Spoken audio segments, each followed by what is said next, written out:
all comes down to Monday night, when the caucusing begins. And Senator Rand Paul is hoping, of course, he'll have a great showing, like his father Ron Paul did in 2012 with 22%. But the Des Moines Register poll puts him at 5% at this point in the race. So that may be a difficult haul.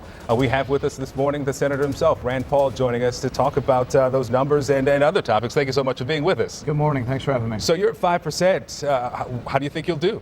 We think we're going to greatly exceed that. We think students aren't showing up in the polling. We've been working very hard on the Iowa campuses.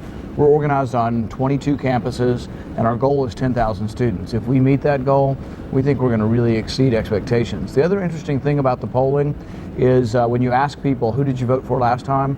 Only about 5 or 10% are saying Ron Paul, and he got 22%. So there's 10% missing somewhere, and we think they're not showing up in the polls. But the youth vote is historically difficult to bring out. It is. And how do you think that you'll be able to do that this cycle? We think we really connect with them because I'm the one candidate saying, you know what, I don't want the government to collect all your cell phone records. And kids, I have 3 teenage boys. They communicate with everybody, including us, through their phone, and their life revolves around information they get through their cell phone. They don't really want the government to collect their information.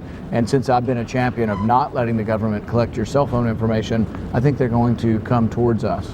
You've said that, and in fact you said it yesterday, that the Republican Party needs to be a bigger, better, bolder party. You started your campaign by talking about the possibility of inroads into the African American community especially. Do you think you've been successful, and how do you think some of the rhetoric that we've heard out of the GOP primary has impacted that ability to break in?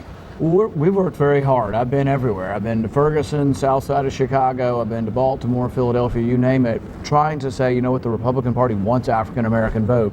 I've talked about economic opportunity by lowering taxes, kind of like Jack Kemp talked about with economic freedom zones.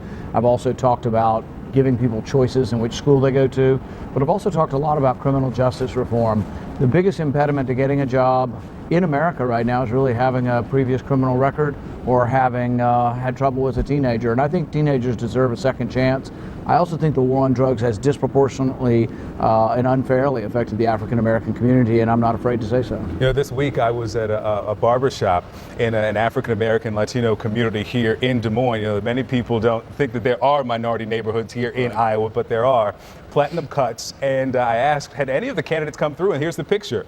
You're the only major candidate to visit this community, go in face to face and meet the candidates. And we were talking during the break, and you said that you really are concerned that even the Democrats are not going to these neighborhoods because they take the vote for granted. I think the vote has very much been taken for granted. And you know what I sense when I've been in the African American community is they're saying, you know what, we want people to compete for our vote, because for so long it's been almost entirely a Democrat vote. Democrats don't show up because they think we're getting the vote anyway. Republicans don't show up because they don't think we have a chance at the vote. And I really sense that we do have a chance for the vote, because some of the things like the 3 strikes you're out and putting people, like Damaris Thomas's mom being in jail for 15 years, that all came from Bill and Hillary Clinton's criminal justice stuff they did in the 90s. And a lot of us thought it was bad then, and I think it's unfair and ought to change. So I think there are some Republican voices that I think people will listen to. Quickly, let me come to you about not just the race for president, but the race for Senate in Kentucky. There's some who are questioning, after some of your statements during the debate, if you are making a play for your seat in the Senate instead of full steam ahead for the White House. People have run for both. Paul Ryan last time ran for Congress and the vice president at the same time, so it's not unheard of. I guess I just say what I stand for and hope that it resonates. But I think it's also good for Kentucky to have a big voice on the national stage. When I ran for office in Kentucky, I promised to be a conservative. I am a conservative.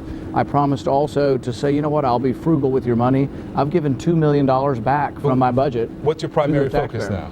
The primary focus is getting the message out, and the message is the same whether it's in Kentucky or nationally, which is we have to do something about the debt. You've got people all across the country who are working to get you elected president, or first to get the nomination. Right. And I wonder if it's a concern if you say, and I ask you, what's your focus? And you say, to get the message out and not to be the nominee of the party. Well, no, it is to win. It is always to win. I grew up as a competitor. I'm here to win. We're not here for second place, third place, fifth place, sixth place. We're here to win, and we're going to surprise a lot of people on Monday. You've got an exciting event that is happening tonight.